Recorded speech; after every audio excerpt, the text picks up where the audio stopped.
Hello ছোট্ট বন্ধুরা, welcome to my channel remedial class. আজকে তোমাদের জন্য নিয়ে চলে এসেছি তৃতীয় শ্রেণীর এক সেট পরিবেশের প্রশ্ন।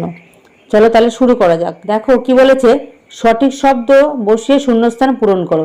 কি বলেছে দেখো, আবোল তাবোল কে লিখেছেন? আবোল তাবোল কে লিখেছেন বলো। দেখো তাহলে আবোল তাবোল কে লিখেছেন? সুকুমার রায়। মাদুর তৈরি হয় ড্যাশ ঘাস থেকে, মাদুর তৈরি হয় মেলেন ঘাস থেকে। সিনথেটিক উল পাওয়া যায় কি থেকে? কার্পাস তুলো থেকে। সিনথেটিক উলকে কি বলা হয়? দেখো ক্যাশমিরান বলা হয়।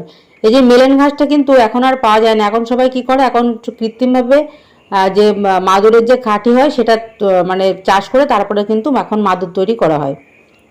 তারপরে কি বলেছে, পোস্ট অফিসকে বাংলায় কি বলা হয়? পঞ্চায়েত না ডাকঘর? দেখো ডাকঘর। আমরা উলের পোশাক পরি কখন? শীতকালে না গ্রীষ্মকালে? তাহলে অবশ্যই শীতকালে পরি। সুতির কাপড় তৈরি হয় কি থেকে? কার্পাস তুলো থেকে। এবং সুন্দর বাসা বানাতে পারে কোন পাখি? বাবুই না কাক? তাহলে অবশ্যই বাবুই পাখি হবে। এবার দেখো ক স্তম্ভের সঙ্গে খ স্তম্ভ মেলাতে হবে। টুনটুনির বই কে লিখেছেন? দেখো উপেন্দ্র কিশোর রায় চৌধুরী। পুলিশ কীরকম পোশাক পরেন? খাকি রঙের পোশাক পরেন। নার্স কি পরেন? সাদা স্কার্ট। খেজুর পাতা দিয়ে কী বানানো হয়? পাটি। আবর্জনা দেখো নির্দিষ্ট জায়গায় ফেলতে হয়। তারপর বলেছে দেখো বেমানানটিতে টিক দাও। প্রথমে দেখো কি আছে, মৌমাছি, উই, পিঁপড়ে, চিংড়ি। তাহলে চিংড়িটা মাছের নাম, সেই জন্য দেখো এটা চিংড়ি হয়ে গেছে।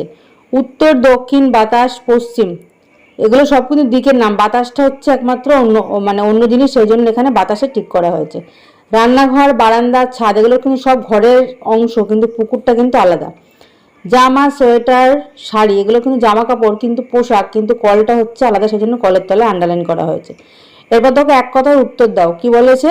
কেচুয়ানের কাজ কি? কেচুয়ানের কাজ হচ্ছে ঘোড়ার গাড়ি চালানো করা হলো কেচুয়ানের কাজ। গোলকিপারের জার্সি আলাদা হয় কেন? তোমরা পুরো বাক্যে উত্তর লিখবে, আমি এখানে এক কথায় লিখেছি। তোমরা লিখবে গোলকিপারের জার্সি আলাদা হয় কারণ হচ্ছে গোলকিপার হাত দিয়ে বল ধরে।